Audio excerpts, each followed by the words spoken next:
When my husband and his lover were cuddling in the bathtub drinking champagne, and my doctor called to tell him that I had died of cancer, he thought it was just an attempt to win him back. On the day I lost my battle with cancer, my husband was busy celebrating his mistress' birthday. When the doctor called to inform him about my death, he dismissed it as another of my attempts to avoid divorce.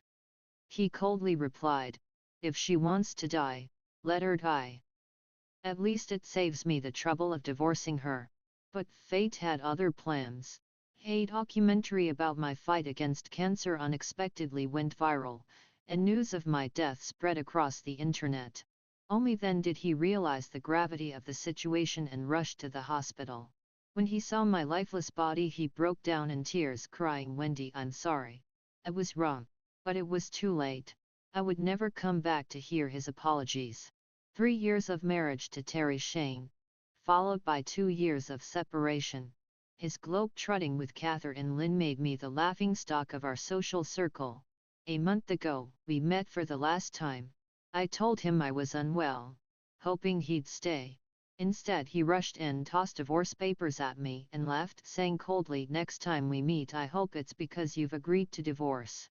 Now, I'm in a hospital bed, cancer eating away at me. The pain is unbearable.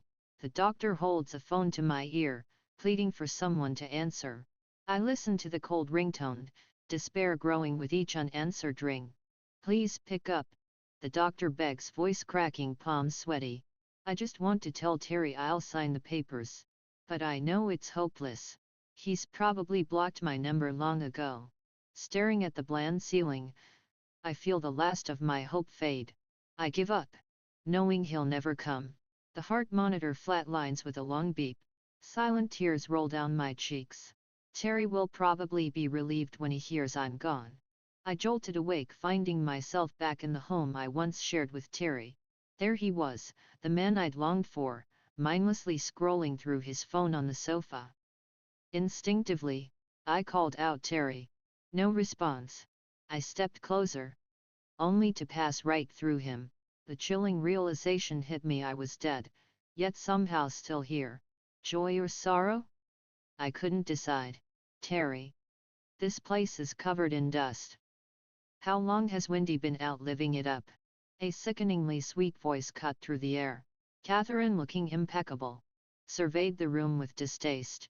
Terry rubbed his temples before pulling Catherine into an embrace. "She's avoiding me.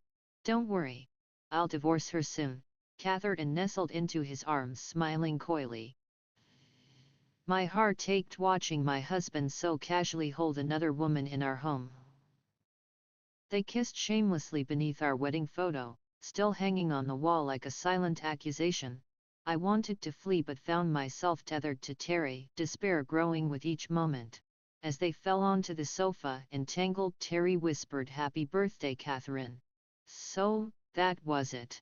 Her birthday celebration, on the day of my death. Terry and I grew up together, with Catherine as our neighbor's little girl. Despite the bad blood between our families and the Lynns, my dad and Terry's were war buddies. My father even saved his life threw us a curveball when my family hit rock bottom. We moved away, and Terry and I drifted apart. Then came the double whammy. Dad died in a car crash, and Mom landed in the hospital. Desperate times called for desperate measures, so I ended up with the Shanes. Terry's mom played matchmaker, and before I knew it I became Mrs. Shane.